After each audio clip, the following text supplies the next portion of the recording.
What is up, my friends on the internet? Back at it with another video, and back at it in the internet's most famous carport. In today's video, I am going to be installing a center stand on my Triumph Scrambler 900. I'm going to be taking a bunch of road trips here pretty soon, some of which are going to involve having to do maintenance outside of Airbnbs or hotels or things of the nature. Just while I'm in the field, I'm gonna have to do some maintenance, so having a center stand will make that so much easier, as well as the off-road sections of my trips. Being able to put it on the center stand and not worry about a side stand sinking will be nice. So in today's video, we're gonna crack open into a box, get a center stand installed, and hopefully it goes smoothly, but if not, I'll make sure to document all the kind of little hiccups I have. That way when you go to install one on your Scrambler, you can save yourself some time. Let's get on into it. Alright, so here it is, a Triumph factory center stand for the Scrambler 900. I'm going to cut it open here. Let's see what it looks like. I imagine it's fairly simple. There may be some issues with having to pull a spring. That's something I've kind of faced in the past installing center stands, but I don't foresee it being too difficult or too time consuming. Let's get into the box. Okay, let's see here. For those eagle-eyed viewers who have watched me open a million boxes, I did buy a new knife, and I like it a lot. It's working out pretty well. I'm trying to get into the fixed blade game and away from the folders just because they tend to be a little beefier. They tend to be a little bit more resilient when I'm just kind of going on trips and using them for all kinds of shit that like they're not really cut out to do. But this one has been pretty nice. It is by Essie. It is the Azula 1, I believe, maybe the Azula 2, I don't remember, but pretty good knife. But we're here for motorcycle parts, not knives.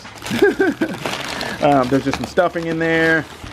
Ugh. One big part that's probably the mass of it, a smaller part there, another small part there, and a bag of hardware right there. There is a spring that I imagine is going to be a problem later on. We shall see, we shall see. Right, all opened up. This is what my package contains. A small rod of some sort. We'll figure out what that is later.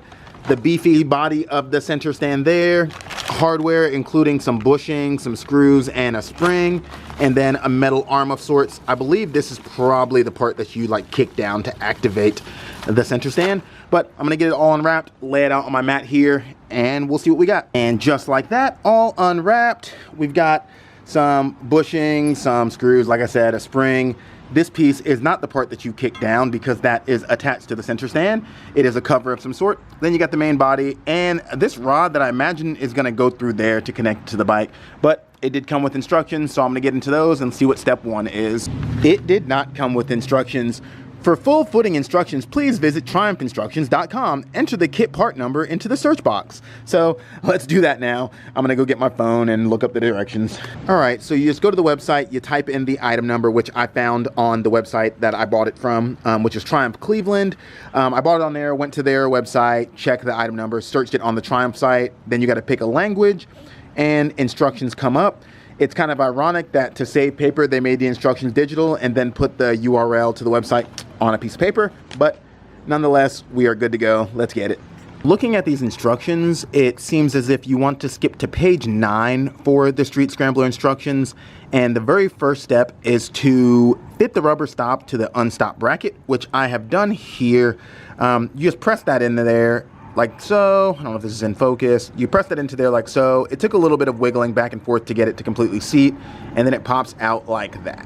The next step says to remove these 2 screws there, and I've got a little bit of an extension here, not super long, and this is a T50. Let's go ahead and get those out. Loosened up, I ended up getting a ratchet just to make it quicker. This plate fell off the back. Those 2 screws are out, and now the frame is kind of disconnected from the bottom of the chassis, so that's what they said to do, but it is a little kind of unsettling, but we'll keep going, follow the directions. All right, it looks like that plate that you fixed this onto is gonna go in this orientation there, and once that's in there, you're gonna slide those screws you took out back through that plate and then back into this guy to receive them. It also says once you install it all to leave it loose. So I'm gonna get that all assembled now.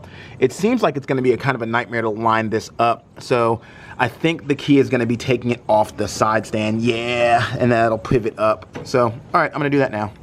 All assembled nice and loose. That was pretty easy. I was right. You're gonna wanna stand it up off of the side stand to kind of straighten things out.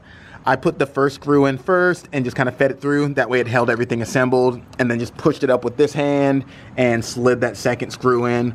Once they're both in, I then put the back plate just in place and then ratcheted them down a couple turns. But let's keep going. I'm gonna say from the rip that these instructions just dance around. Like, certain parts of them are for only certain models. Like, some of them will say street twin only, or a scrambler with a sump guard, scrambler without a sump guard. If anybody from Triumph sees this, please make instructions for models specifically.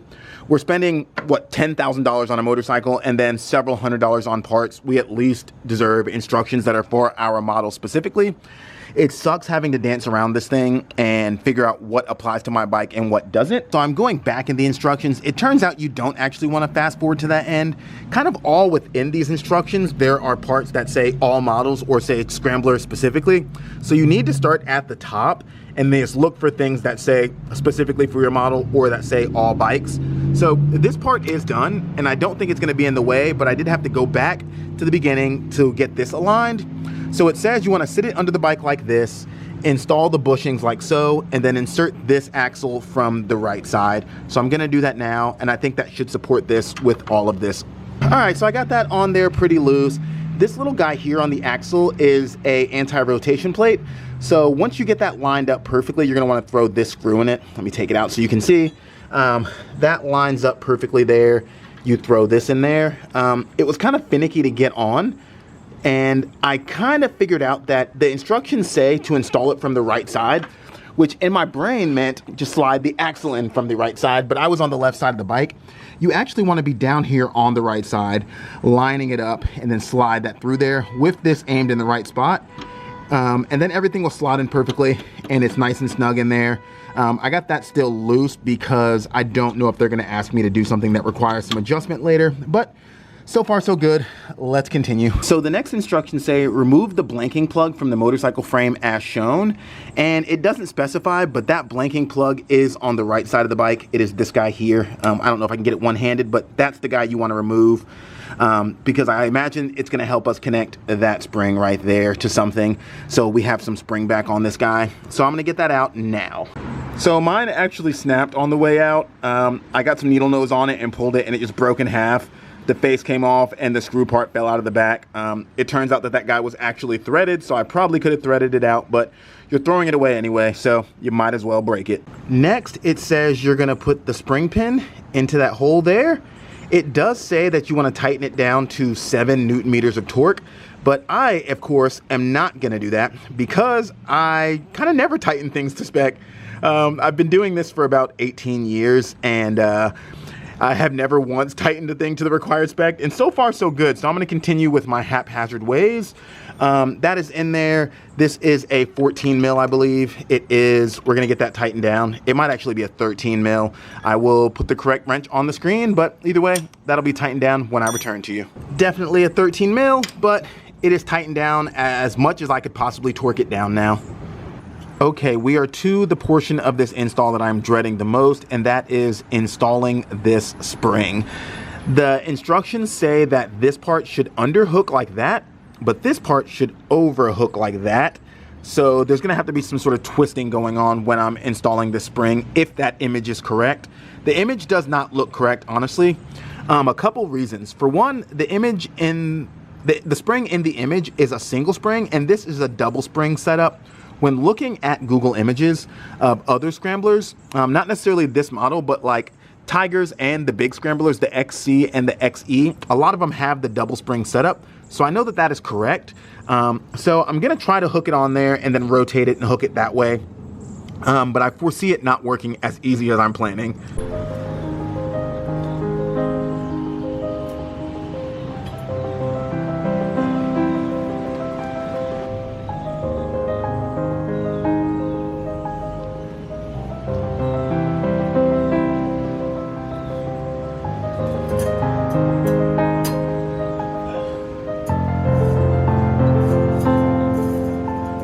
All right, as you saw there, I did not do that underhook here and overhook thing there as per the instructions, and I think it's okay.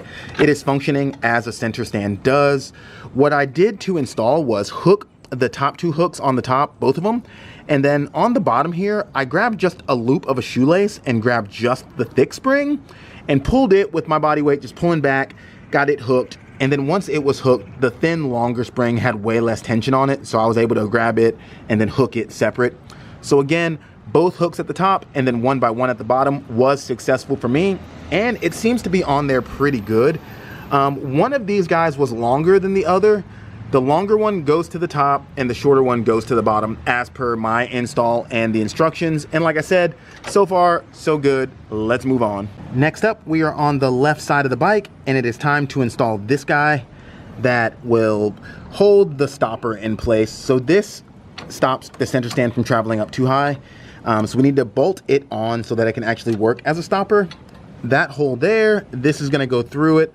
There's a spacer for in the middle and then a nut for the other side to hold it all together. I will say that the center stand pushes it up higher than it wants to be, so I'm probably gonna put the bike on its center stand, maybe, in order to fix that, or at least pin it down with my foot. Yep, just pinned it down with my foot. So I did that, I slid that in, spacer in the middle, and the nut is on the inside. Now I believe I need to tighten these and this so that everything snugs up properly and functions. I'm gonna tighten all that down and we shall see.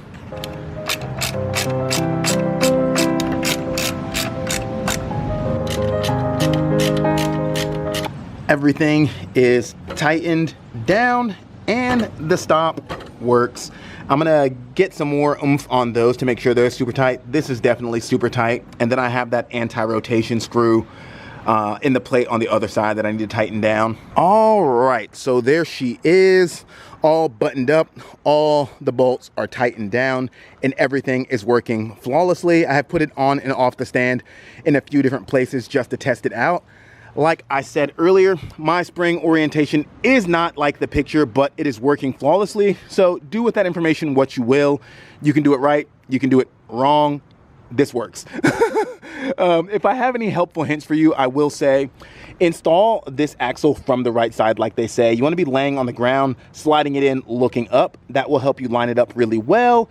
That guy is a T27 to tighten that little anti-rotation stay down, that little plate that keeps the axle in and from rotating. On this side, you want to make sure you leave those loose when you first put them in, when you're installing this stop plate here, because later on you're going to want that loose so you can adjust everything and line that hole up. And when you're tightening down that bolt there, you are going to want the center stand out the way. You can put it on its center stand, or you can just put your foot down to pin it out of the way. I chose the latter and it worked out perfectly. But that is it. Installed. The bike has a center stand, which will help me out a lot. I am really excited to finally have one. If this was helpful for you at all, please hit thumbs up. That inspires me to keep making install videos. And if you haven't yet, hit subscribe. I appreciate that immensely. Last but not least, go out and have yourself a fantastic day. Every single one of you deserves to have a fantastic day, except for that guy who always just leaves really unrelated, rude comments. That guy should have a terrible day, actually. But for the rest of you, I love you guys. Have a good one. Peace.